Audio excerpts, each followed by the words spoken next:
सब मिटे सद्गुरु चरण नित से,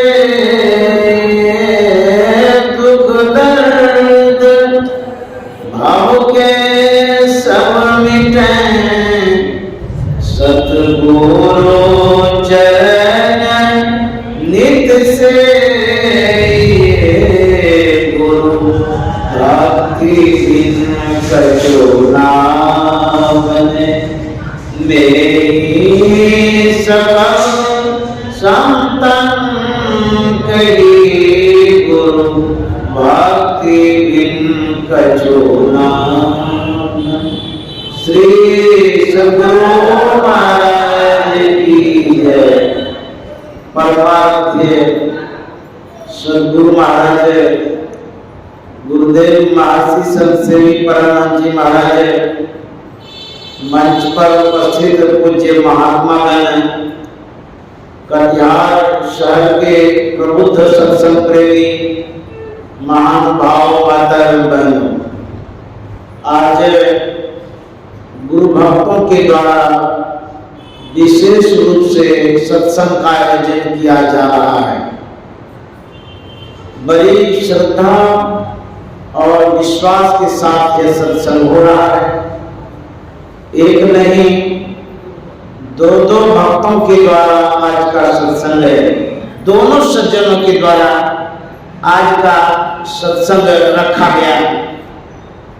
हम लोग धन संग्रह करते, जमा करते, जोड़ते, लेकिन उसका परिणाम क्या होता है? कहते हैं परिणाम तो यही होता है कि सुख से रहते हैं, शांति से रहते हैं, भौतिक संपदाओं के कारण आरामदायक जीवन दिखता।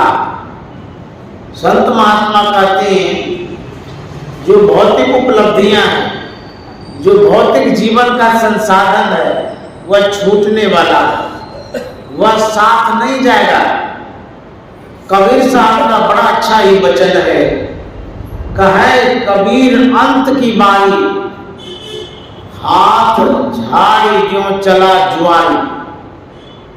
जुआ खेलता है लोग सब, जुआ में जब हार जाता है, हारे हुए व्यक्ति हाथ झाड़ के जाता है। क्यों? इसलिए उसके पास तो कुछ राय नहीं, जो जमा पूंजी थी उसने गंवा दिया। इसलिए कहते हैं हाथ झाड़ी जो चला जुआरी। मनुष्य शरीर अनमोल रतन है, धन है, यह प्राप्त किया गया परमात्मा की असीम अनुकंपा से यह धन मिला, लेकिन इसको विषय में लगा करके, संसार में लगा करके, माया में लगा करके, झूठे संसार में लगा करके इस शरीर को यूं ही बर्बाद कर दिए।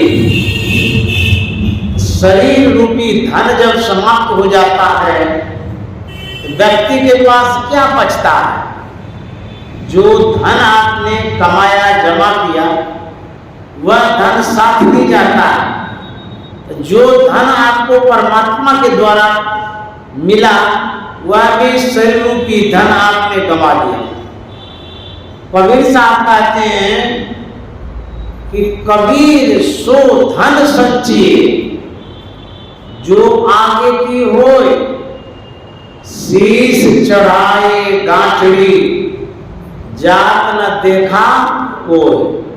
कबीर साहब कहते वह धन संग्रह करिए, संचित करिए, जमा करिए, जो धन आप माथे पर लेकर के जा सकते हैं। कौन सा धन? कबीर साहब कहते हैं वह धर्म का धन है, सत्संग का धन है और पुण्य का धन है। इस धन को यदि ले जाते हैं तो देखता कोई नहीं है। कहते हैं कबीर सो धन सच्ची, वही धन जमा करिए जो आगे की हो। आगे मतलब शरीर छूटने के बाद जो काम आएगा। कहते हैं वही सत्संग ध्यान रूपी धन आपके जीवन में काम आएगा। यह धन कोई देखता नहीं है, अन्यथा जो कोई धन जमा करते हैं वह धन धरा पर धरे रह जाता है, आप खाली हाथ जाते हैं। कितने प्रकार का धन होता है? सबसे श्रेष्ठ धन कौन होता है? तो कबीर साहब से सुनिए, उन्होंने क्या कहा? गोधन, गज धन, वाज धन और रतन धन खान। गोधन का मतलब होता है जो आप जानवर पालते हैं, जैसे गाय पालते हैं, उसको गोधन कहते हैं। गाय भी धन है, जितना जानवर है सब धन है। गोधन, गज धन, गज मना होता है हाथी, हाथी जो पालते हैं वो भी धन है। बाई, घोड़ा जो पालते हैं वो भी धन है।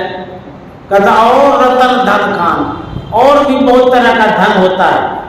सबसे बढ़कर के बेशकीमती धन रतन होता है, हीरा रतन जिसको बोलते हैं। कहते हैं कि आप गोधन प्राप्त कर लिए, हाथी धन प्राप्त कर लिए, घोड़ा धन प्राप्त कर लिए, रतन धन प्राप्त कर लिए, सब धन प्राप्त किए। यहां तक कहा कि धन का खाने आपको मिल गया, लेकिन सुख और शांति मिली? कहते नहीं मिली। तो कब शांति मिलती है, कब सुख मिलता है? जब आवे एक धन है जिसे याद रखना है। कौन सा धन? संतोष धन। जब आवे संतोष धन, और जितना धन है सब धन धूल समान। संतोष धन के सामने सब धन धूल के समान है। संतोष धन प्राप्त कैसे होगा? राम भजन बिन मिटे ही के कामा। जब तक राम का भजन नहीं करेंगे, भगवत भजन नहीं करेंगे, तब तक जो इच्छाएं हैं, इच्छाओं की समाप्ति नहीं होगी, तब तक संतोष धन नहीं आएगा। संतोष का मतलब होता है मन में कोई इच्छा न रहे, जो कुछ भी है उपलब्ध उसी में खुश रहेंगे, प्रसन्न रहेंगे। बिनु संतोष न काम न साई। संतोष जब तक नहीं रखेंगे कामनाओं की, इच्छाओं की, जो है कि समाप्तिकरण नहीं होगा, शमन नहीं होगा। संतोष की आवश्यकता है। एक बार गुरुदेव महर्षि संतसेवी जी महाराज कुप्पा घाट के पवित्र स्थल पर टहल रहे थे। उस क्रम में समाधि की ओर जा रहे थे। तो समाधि के पहले सत्संग हॉल है, जो अभी भी है। उस सत्संग हॉल के प्रांगण में जैसे प्रवेश करते हैं तो साथ साथ चल रहे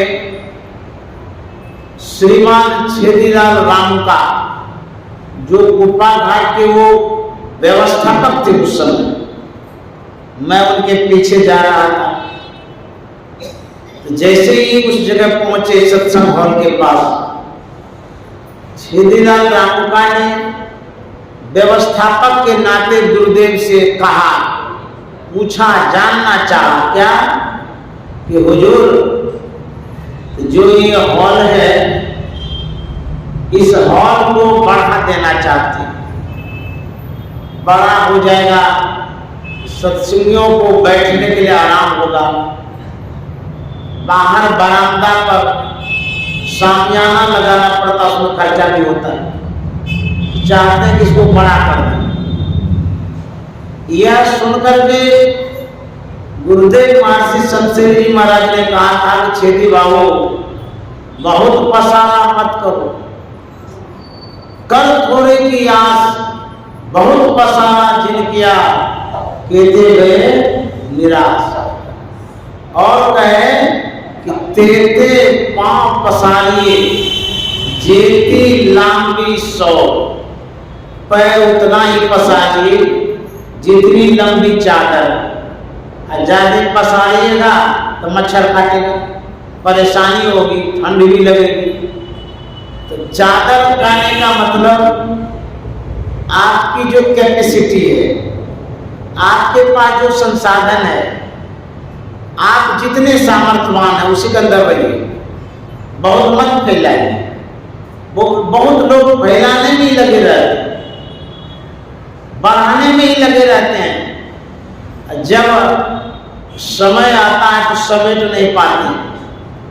गांव देहात में जो किसान लोग होता है, खेत खलिहान में फसल फैलाता है, जैसे अनाज तैयार करते हैं ना, 100 मन, 200 मन, 400 मन, 500 मन की ढेड़ियां होती है।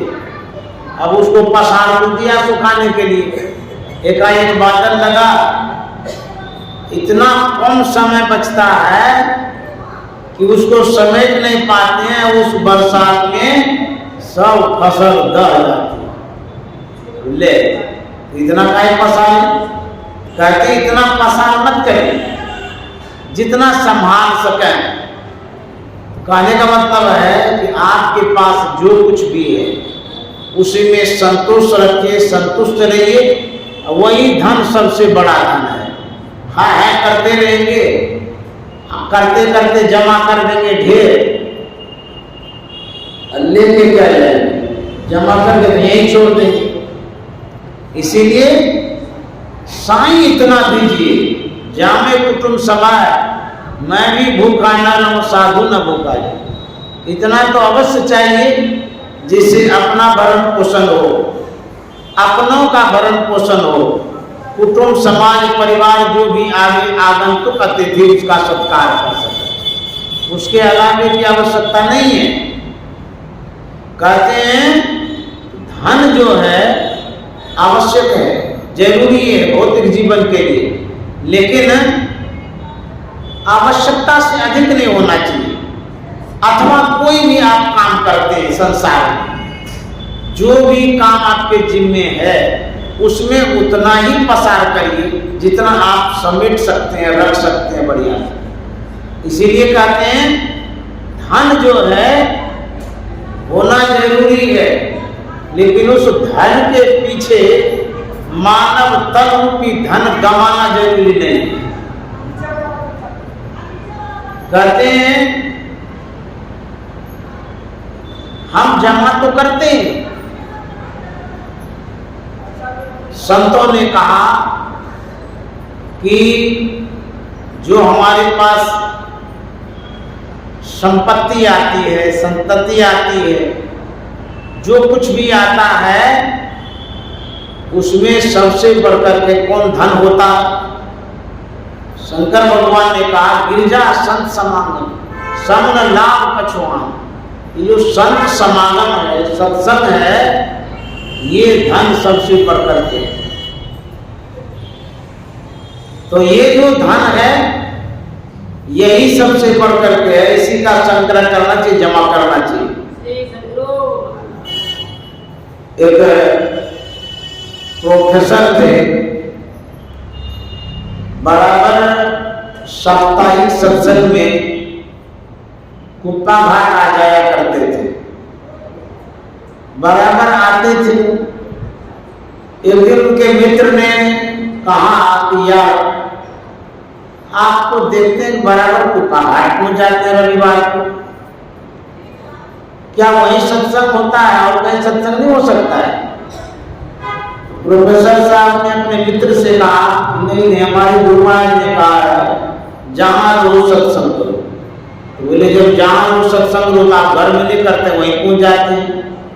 तो प्रोफेसर साहब ने कहा कि क्या कहेंगे, जब मैं गुरु महाराज के सानिध्य में जाता हूँ, साप्ताहिक सत्संग में जाता हूँ, सत्संग सुनता हूँ, मेरा मन रूपी बैटरी चार्ज हो जाता है। और जब 6 रोज तक आप सबों के बीच में होता हूँ तो एक दिन का जो बैटरी चार्ज है 6 रोज में डिस्चार्ज हो जाता है, अब पुनः रविवार को 7वें रोज चार्ज कराने चला जाता है।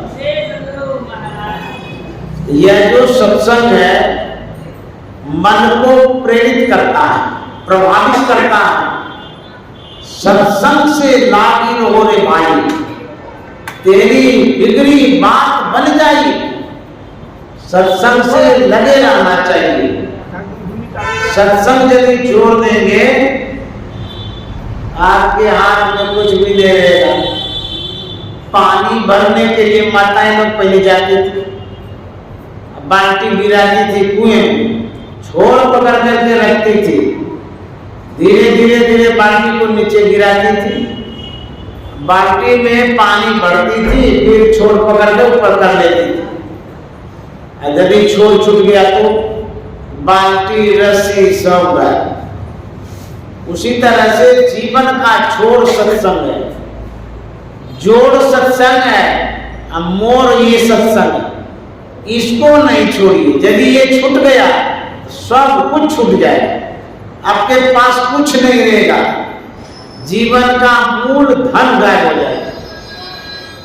और आपके पास यदि सत्संग रूपी छोड़ रहेगा, आप की जो प्यास है वो तो मिटेगी मिटेगी, आपके परिजन की भी प्यास मिटेगी, उसको भी सुख शांति मिलेगी। इसलिए संतों ने कहा सत्संग से लागी हो रे भाई, तेरी बिगड़ी बात बन जाएगी। बाबा नानक के सत्संग में एक बालक बराबर आता था।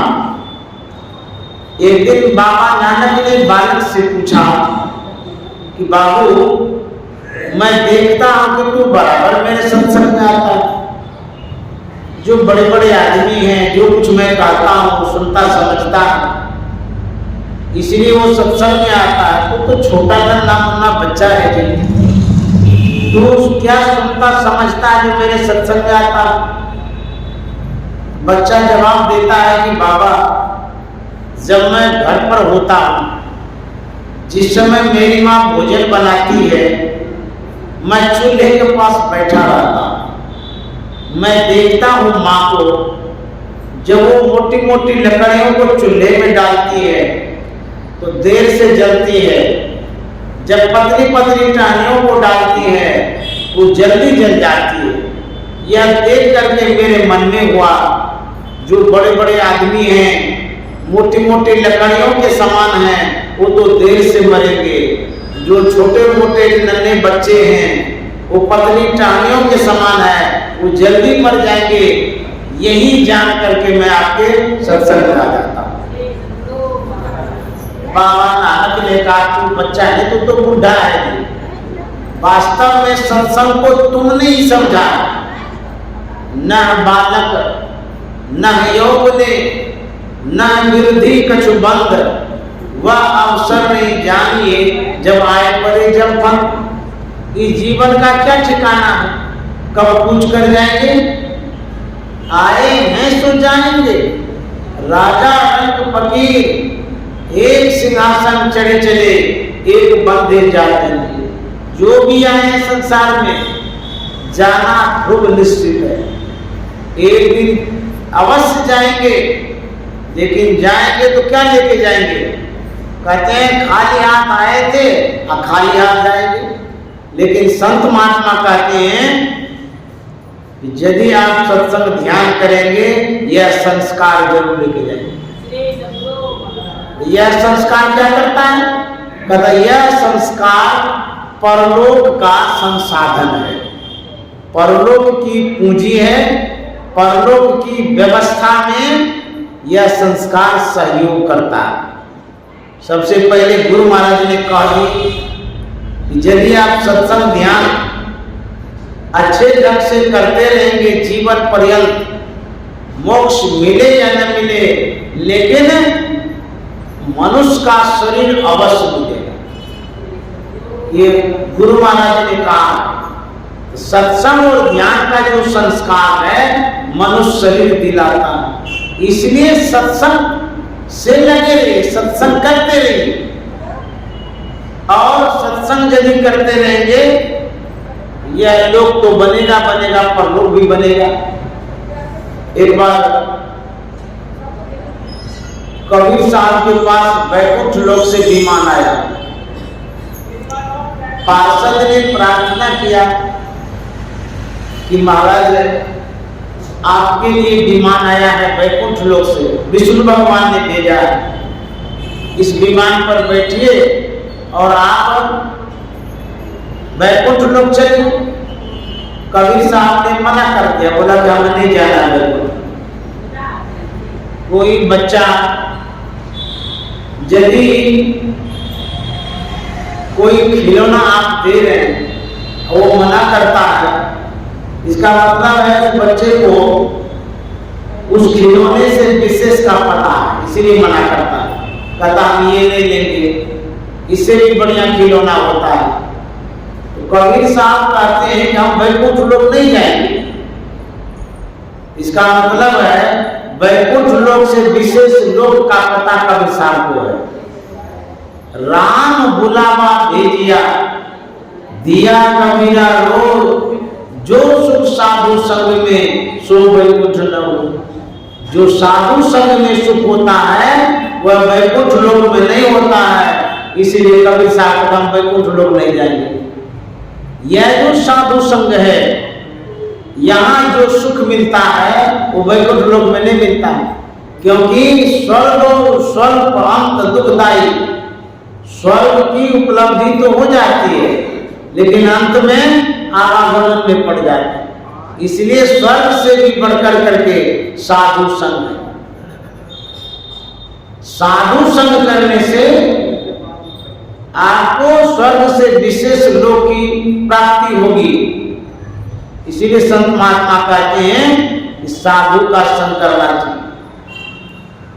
संत गरीबदास जी महाराज कहते हैं, भाई हो कैसे जइबे गुरु के नगरिया, मैं गोर चलिया।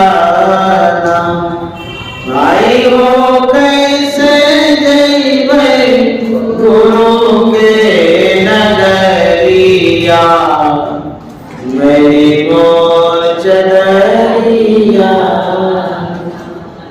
गरीबदास जी महाराज कहते हैं, हमारी जो चादर है मैली हो गई है, गंदी हो गई है,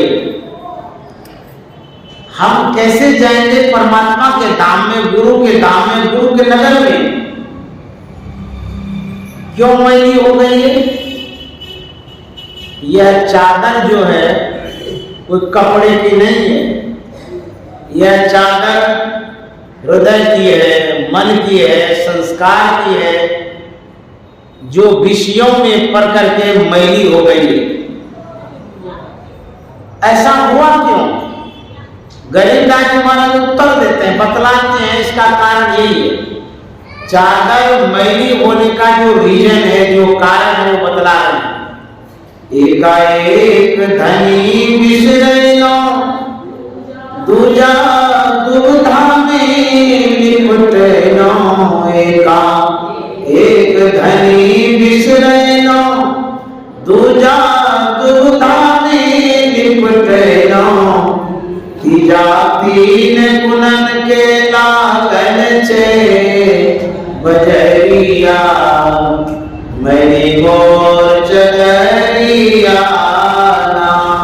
तीजा तीन गुणन के लागन छे बजरिया, मेरी गोर चगरिया।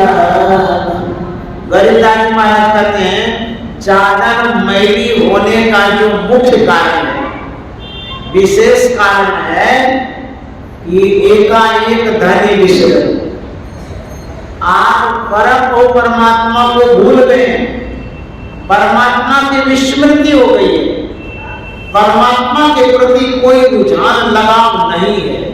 ये चादर मैली होने का पहला कारण है। और दूसरा कहते हैं, दूजा दुविधा में लिपटैलो। दुविधा कहते हैं संशय को, भ्रम को, किंकरतक विमूढ़ को, क्या करना है नहीं करना है, डिसीजन नहीं ले पाते, निर्णय नहीं ले पाते हैं, संशय में समयों को समाप्त कर देते हैं। इसको कहते हैं दुविधा। आपको कहते हैं सत्संग करने के लिए चलिए, आप जाना नहीं चाहते, आपका मन नहीं होता जाने के, क्यों? दुविधा है कि वहां जाके क्या करेंगे, क्या होता है। संशय जिसको कहते हैं, भ्रम, अज्ञानता। मन में जो अज्ञानता रहती है, जो अंधकार आता है, इस दुविधा के कारण आप परमात्मा को भूल गए, परमात्मा पथ पर नहीं गए। और जो आपके जीवन में सुविधा लगा उसी के अनुसार चलते। सुविधा क्या लगा? आंख से देख करके चलते, करते रहे। लोग स्थूल वस्तुओं में विशेष लटकते, स्थूल वातावरण में विशेष भटकते, स्थूल चीजों में विशेष मन लगाता। जैसे सत्संग हो रहा है, ये सूक्ष्म चीज है, इसमें मन नहीं लगेगा। क्यों? तुलसी पुरमिला पापते, क्या होता है? हरि चर्चा न सुहाए। कैसे नहीं सुहाता? जैसे जोड़ के ताप से भोजन की रुचि। एक तो पूर्व जन्म का जो पाप है, उस कारण से सत्संग अच्छा नहीं लगता है। और आप इधर यदि मन नहीं लगाते हैं तो बाहर में लगाते हैं। बाहर में लगाएंगे, आपका जीवन आवागमन में पड़ जाएगा, दुखमय हो जाएगा, कष्टमय हो जाएगा।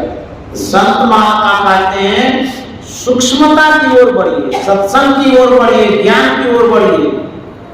जिसका संस्कार अच्छा होता है वह सत्संग में विशेष रुचि लेता है, ध्यान देता है। जिसका संस्कार अच्छा नहीं रहता उसको सब चीज भारी लगता है।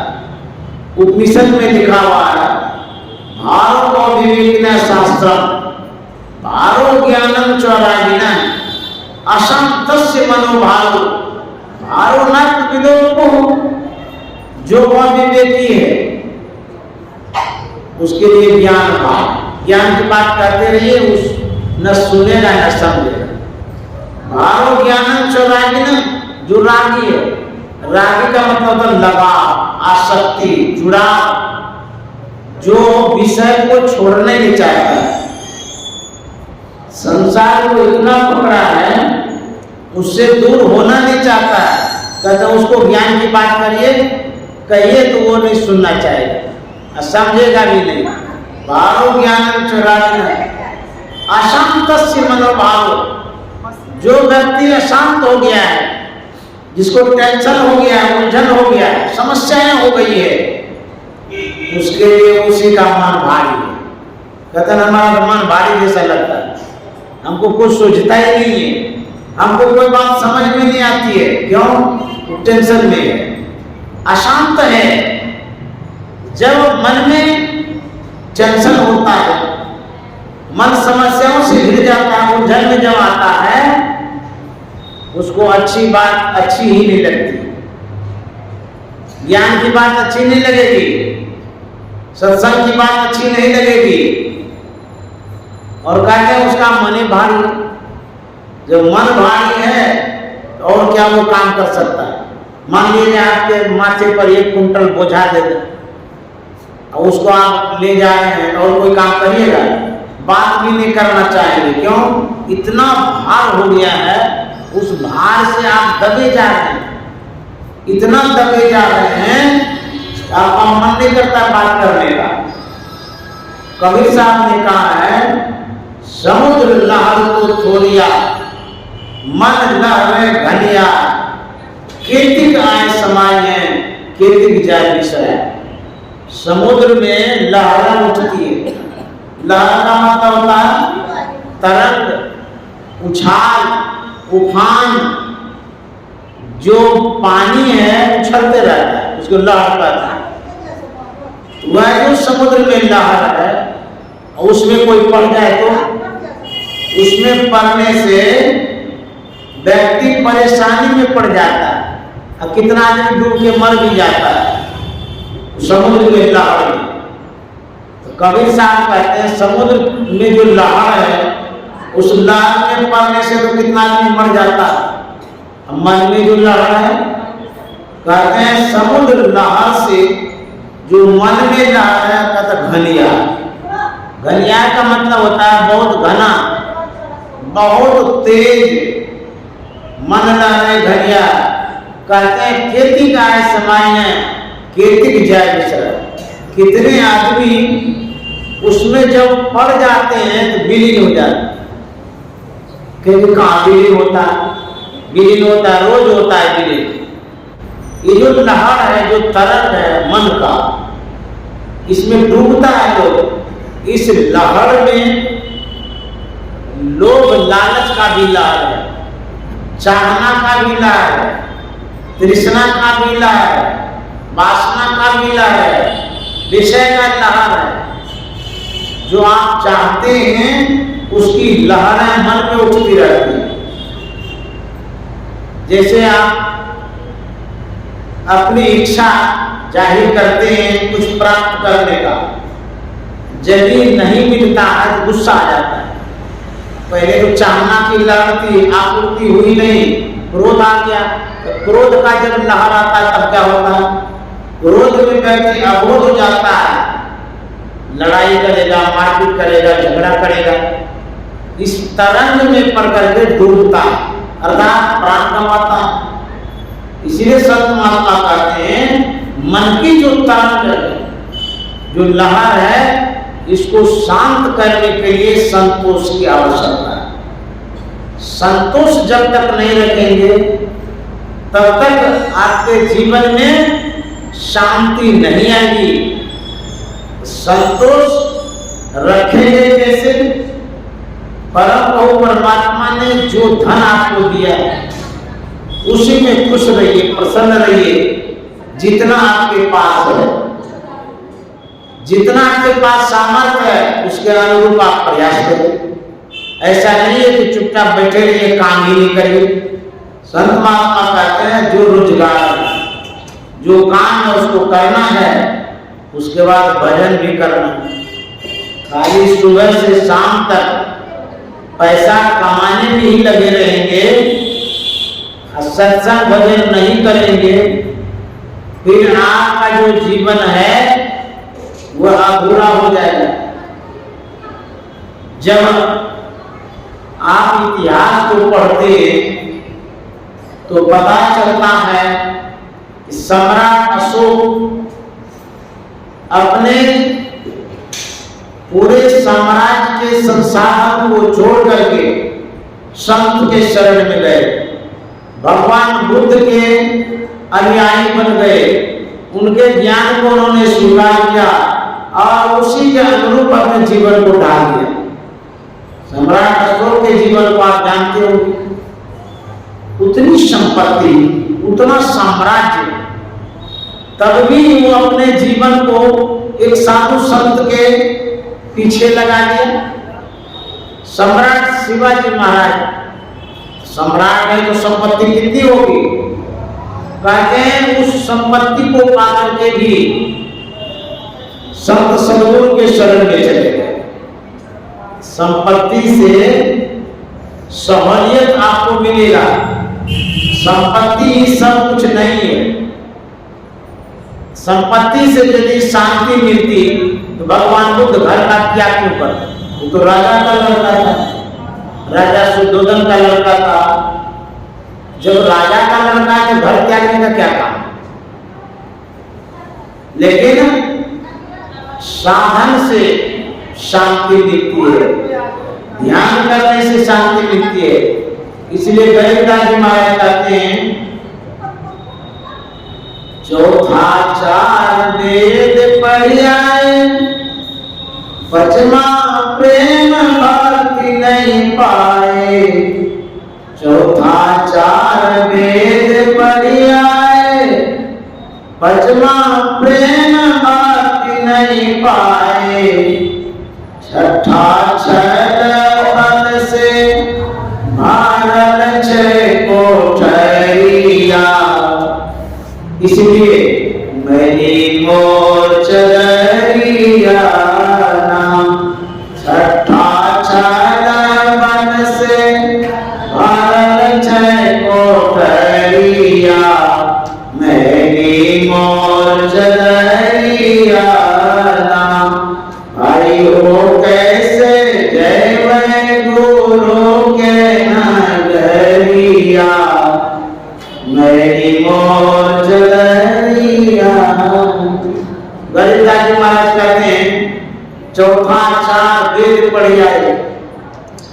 बहुत ऐसे पाठक हैं पढ़ने वाले, सभी वेदों के ज्ञाता हो जाते हैं, सब वेद का ज्ञान हो जाता है और सभी शास्त्र कंठाग्र कर लेते हैं, लेकिन प्रेम के मार्ग को नहीं पा पाते।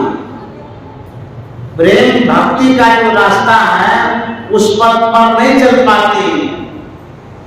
मन में बहुत तरह की कामनाएं उठती है, छल प्रपंच आते रहता है। जो वेद पुराण शास्त्र सब पढ़ा है, पढ़े 6 शास्त्र और 18 पुराण पढ़े, गीता रामायण श्रुति स्मृति पढ़े, वेद पुराण गीता रामायण सब पढ़ लिए हैं। कहते हैं इतना जो जाना सब खाक दूर छाना है, जाना वही दिन आता पिछाना। सब जानते हैं, फिर भी पढ़े लिखे के मन में भी छल बल होता है। गरीबदास जी महाराज कहते हैं छठा छल बल से भारत छे कोठरिया, मेरी मोर चलैया। गोस्वामी जी क्या कहते हैं, वाक्य ज्ञान अत्यंत निपुण, भव पार न पावे कोई, निष्क्रिय मध्य की दीप की बात नहीं हुई। वाक्य ज्ञान में कोई पूर्ण हो, वह व्यक्ति वैसे ही है जैसे घर में अंधेरा है, दिया बत्ती खाली बात करता है, क्या अंधेरा दूर हो जाएगा? उजाला नहीं हो सकता, तब दिया बत्ती को जलाना होगा। ठीक उसी तरह से वाक्य ज्ञान में पूर्ण है, बोलते तो हैं, शास्त्र की बात, पुराण की बात, वेद की बात कहते हैं, लेकिन अंतर में अंधकार पड़ा हुआ, उजाला नहीं हो पाया है। जिसके अंदर में उजाला नहीं होगा उसके अंदर में छौपात होगा। कहते छलबल से भर छे कोठरी, कितना भी ज्ञान हो जाए, भौतिक ज्ञान, फिर भी 6-5 नहीं छूटता है, ईर्षा द्वेष नहीं छूटता है, ठगने की विचारधाराएं नहीं छूटती है। सतवा शब्द सुरत नहीं पाए, अठवा न सुने न साए, सतवा शब्द सुरत नहीं पाए, अठवा न सुने न साए, नाला भूल न गए गाँव घर बैठे कररिया, मेरी मोर चलैया नाला भूल न गए गाँव घर बैठे कररिया, मेरी मोर चलैया। गरीबदास जी महाराज कहते हैं सतमा शब्द सुरत नहीं पाए। जो सुरत शब्द योग है, जिसे नादानुसंधान कहते हैं, यह क्रिया यदि आपने नहीं पाया तो परमात्मा को नहीं पा सकते, पूर्णता को नहीं प्राप्त कर सकते हैं, आवागमन से नहीं छूट सकते हैं। ये बड़ा प्रभावशाली क्रिया है। साधना विधि जो नादानुसंधान की है, इसी नादानुसंधान से हम आवागमन से छूट सकते हैं, दुखों से छूट सकते हैं। सतमा शब्द सुरत नहीं पाए, अठवा आलस में अनशन। कहते कोई आलस में पड़ गया, जो आलसी व्यक्ति होता है वो कभी नहीं मुकाम को पाता है। आलस्य क्या है? आलस्य नाम महान रिपु, रिपु का मतलब दुश्मन। व्यक्ति के अंदर में जो आलस्य है वो दुश्मन है। अब देखिए एक तो बाहरी दुश्मन होता है, पड़ोसी दुश्मन होता है, पराया दुश्मन होता है, आपके अंदर में भी तो दुश्मन है। वो कौन सा दुश्मन है? आलस वाला दुश्मन। आलस जो आपके मन में होता है, कोई भी काम करने में पीछे कर सकते हैं, अभी नहीं कर लेंगे, बाद में करेंगे, अभी तो पड़ा हुआ है, पांव पलक की सुधी नहीं, करे काल का साथ, काल अचानक मासी ज्योति कर को बात, तब सुबह से शीघ्र शुभ काम को शीघ्र करना चाहिए। यदि आपके मन में आलस आ गया, पल में परलय हो जाए। परलय क्या है? आपकी सांस बंद हो गई, वो आपके लिए परलय हो गई। कब परलय हो? कोई समय निर्धारित है, समय नित्यालय है नहीं, कहते हैं इतनी जल्दी परलय होगी। कितनी जल्दी? पल में जो आंख गिरते उठते रहते, पलकें जो उठती गिरती हैं, कहते इतनी देर में परलय हो जाएगा। मुझे कितना कम समय परलय हो जाएगा। आलस में पड़े हुए, बेखबर पड़े हैं, सोए हुए हैं, कोई चिंता ही नहीं है। अब परलय जब हो जाएगा तो बाहर का क्या आवागमन में ले जाएगा। इसलिए कहते हैं आत्मा आलस में अलसाए, नहला भूली ने गई ना गर्भ के कर। माँ के पेट में जब थे, करार किए थे, इकरार किए थे, वादा किए थे, प्रतिज्ञा किए थे प्रभु से कि बाहर आएंगे ना तो भजन करें। जब बाहर आ गए कदम का प्रतिज्ञा किए। अब भगवान को भी कहते हैं कि आपके सामने हम किए नहीं थे प्रतिज्ञा, नाला भूल गए गर्व के कर रहे। तब होगा क्या? दसवां दसो द्वार जब देवे, यदि भूल जाएंगे करार को, पेट में जब थे, माँ के पेट में करार को भूल गए, तब करेगा जी महाराज। तब होगा क्या?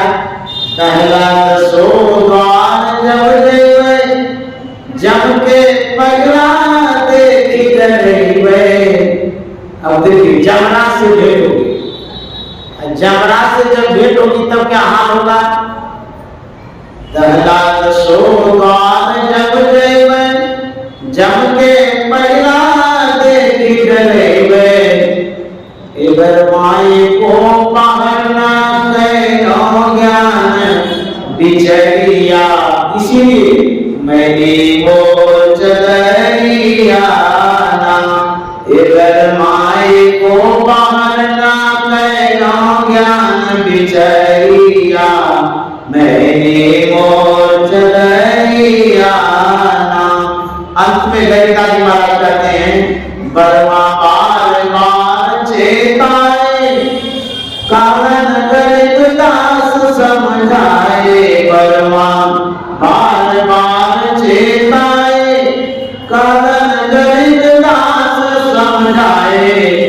फिर वहाँ जाना होगा जहाँ घर कचहरिया, मेरी मौज दरिया। कचहरी जाने के लिए जो कहेंगे क्या केस लड़ने जाएंगे? जमराज से केस लड़िएगा। वो कचहरी जो है जमराज का, बाहर का कोर्ट कचहरी नहीं है। तेरवा जाना होगा जहाँ घर कचहरिया, मेरी मौज दरिया ना।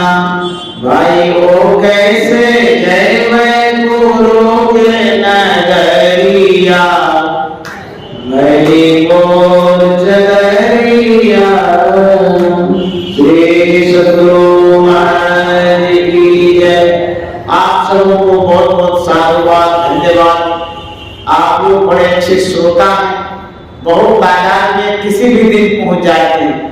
श्रोता के इतने रसिक हैं, जैसे कहीं पर चीनी हो तो चींटी का झुंड पहुंच जाता है, कहीं पर मधु हो तो मधुमक्खियों का झुंड पहुंच जाता है। उसी तरह से आप रसिक हैं, रसिक श्रोता। किसके रसिक? ज्ञान के रसिक, सत्संग के रसिक, ध्यान के रसिक। आप लोगों के पास ढेर ज्ञान का मधु जमा है ताकि आपका मन प्रसन्न रहे। श्री कर दो